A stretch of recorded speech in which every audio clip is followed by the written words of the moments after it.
Right now at 6, how Portland's mayor is asking neighbors to step up over fears the feds could step in. Whether it's LA or DC or Chicago, whatever's next, the model is not sustainable.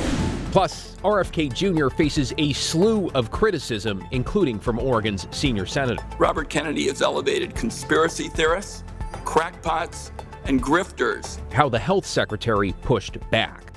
Then, I'm Celine Stevens, and I'm here at Legacy High School after union members with Evergreen Public Schools have been picketing for over a week. Tonight, there will finally be a vote. And later, marking more than a century of nuts, bolts, and neighborhood service. As far as I can see, nationally, we're probably the third oldest hardware store in one location. why this Clark County hardware spot now says it's time to close its doors.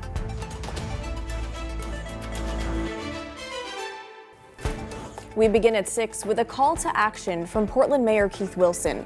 Thanks for joining us. I'm Blair Best. And I'm David Malko. In a letter addressed directly to Portlanders, the mayor asked for volunteers and donations to support the city's shelters. John Adams is live outside City Hall. John, the mayor's plea also comes with a bit of a warning.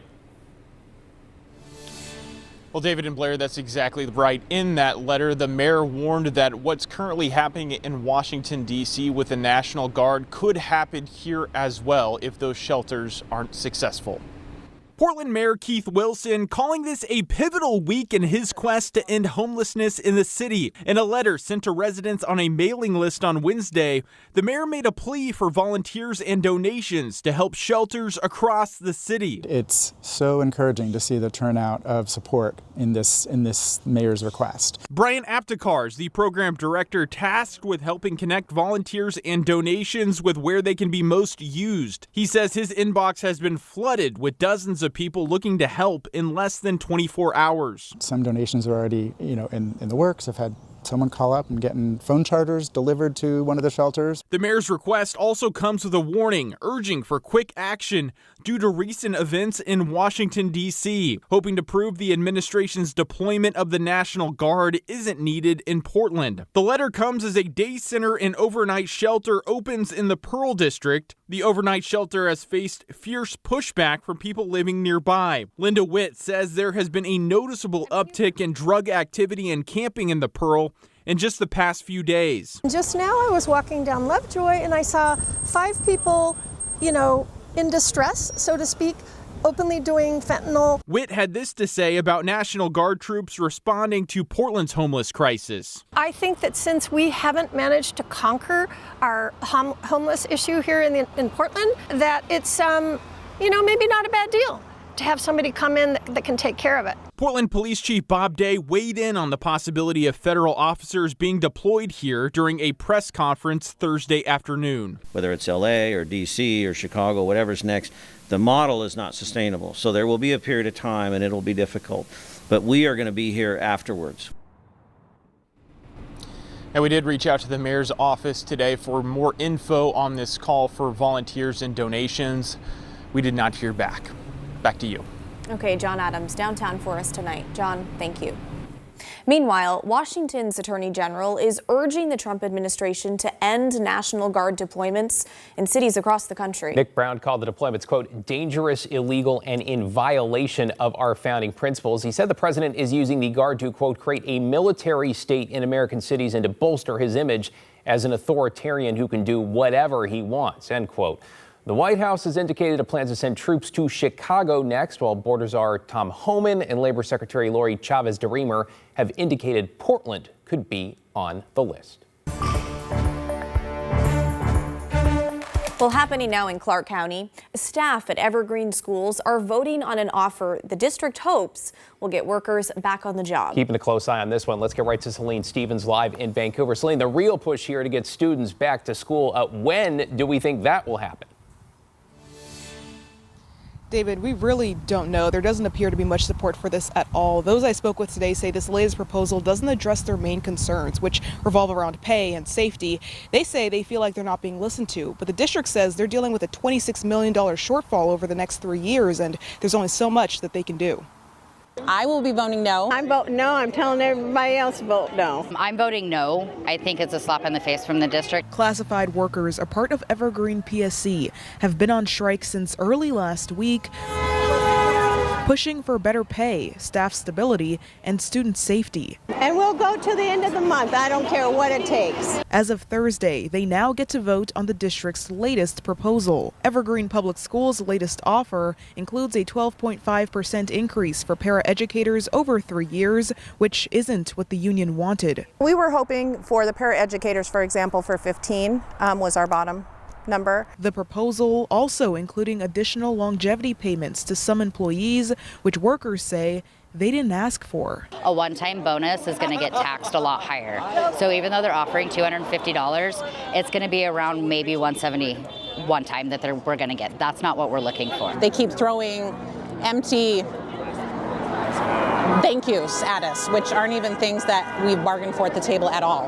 Like throwing us stipends as like a thank you isn't anything that we've been negotiating in the first place. But the district says there's only so much they can do as they deal with a $26 million shortfall over the next 3 years. The district writing in a statement Thursday that their team continues to bargain in good faith in an attempt to get kids back in school. It's not just about wages in terms of what we're paid hourly. It's about being compensated for time that we're working for free, that we're not willing to do anymore. Many workers I spoke with sharing the same complaints. However, the district wrote in a statement in part that it is illegal for hourly staff to not get paid for completed work. If an employee feels that they are working beyond their work hours and not getting paid, there are grievance procedures in their contract. We have paraeducators that are working off the clock to ensure that their students are getting to and from the buses.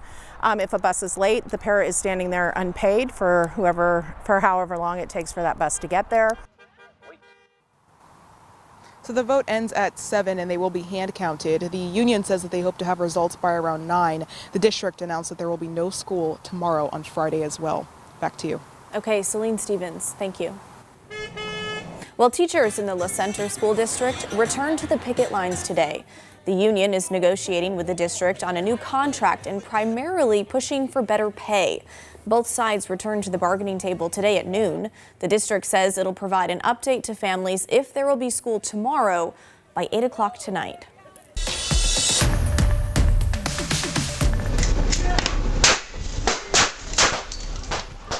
In your headlines tonight, surveillance video shows a shootout following a fight on a bus in the Seattle suburbs. In the video, the fight breaks out between two groups of young people in Mill Creek.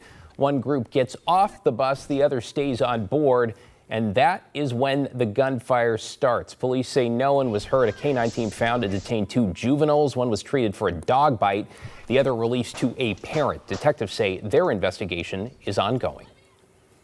Well, a man who died at the Burning Man Festival in the Nevada desert was from Tacoma, Washington. A warning, though, the details in this case are disturbing. Police are considering the death of the 37-year-old a homicide. Authorities say he was found in a pool of blood over the weekend during the finale event of the arts and music gathering. Police say they interviewed several festival goers but have not announced any arrests. They also say the cause of death is still under investigation. And officials have closed trails and forest roads as the immigrant fire burning in the Cascades southeast of Oak Ridge grows to over 30,000 acres and with zero containment. The Willamette National Forest announced closures ahead of Labor Day weekend, and the Umpqua National Forest has also ordered closures. Some campgrounds and the trails in the area remain open, but best to check before you go. Matt? All right, David, thanks very much. We can see the result of all those fires burning, the haze over our sky. This is from our Vancouver sky cam. The springs at the waterfront.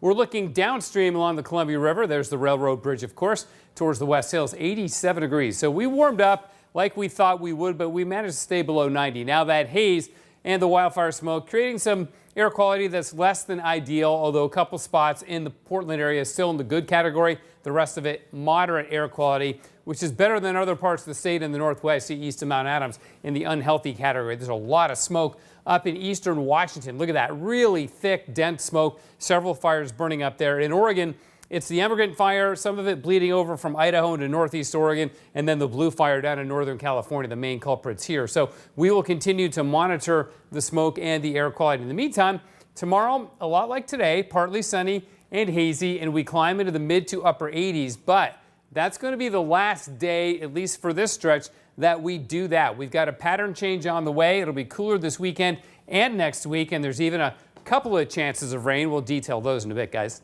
Oh, rain change on the way. Thanks, Matt. These changes were absolutely necessary adjustments to restore the agency to its role as the world's gold standard public health agency with the central mission of protecting Americans from infectious disease. That's Health Secretary Robert F. Kennedy Jr.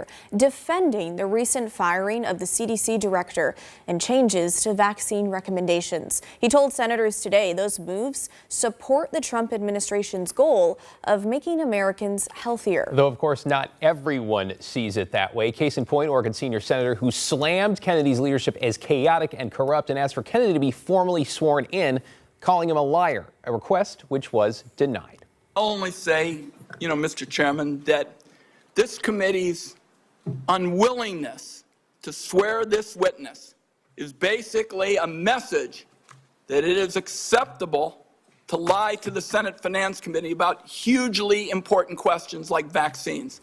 Senator Wyden also questioned Kennedy on his shift from supporting the first Trump administration's initiative to develop the COVID vaccine to now halting recommendations and disbanding vaccine advisory groups that Wyden says have been replaced with, quote, outright vaccine deniers. During his confirmation process, he claimed to be pro-safety and pro-science, but his actions reveal a steadfast commitment to elevating junk science and fringe conspiracies. Kennedy pushed back, charging senators with spreading falsehoods and twisting his agency's work, at times turning exchanges with Democrats into heated shouting matches. Pretty fiery there. Meanwhile, Washington Governor Bob Ferguson is warning President Trump's proposed tariffs could cost the state billions and threaten jobs. Natalie Swaby has the breakdown. For the owner of this coffee shop, tariffs create constant tension. Coffee is the second most moved commodity in the world. Ephraim Vasaha says at his business, costs now fluctuate on everything from retail bags to beans shipped from Africa. We've got invoices to show that we've been paying the additional minimum of 10% on our coffee. A new state analysis projects sobering outcomes. And what we're talking about here is Liberation Day tariffs, if fully implemented. The report highlights the broad package of import duties President Trump announced in April. If the full tariffs are in effect through 2029, we expect up to a 16% increase for groceries over the next 2 years. Governor Ferguson warns clothing and shoe costs could climb 7%. The president's tariffs, again, if fully implemented, will cut up to 31,900 jobs from Washington state alone. The findings show the steepest job losses in crop production, food and beverage manufacturing, and aircraft manufacturing. Republican Party Chair Jim Walsh pushed back in a statement saying, quote, the current governor's latest press conference is a desperate attempt to distract attention away from his budget and policy failures. Easy to put out a press release and a statement. I get that. That's what he does. I get that. But look, as a governor and as leaders in our communities, right, we need to engage in reality, okay? And reality is what these numbers say. The numbers are making small business owners like Ephraim nervous. There is this kind of uncertainty around what percentage you're going to be paying. How do you price your product so that you're not losing such a huge amount?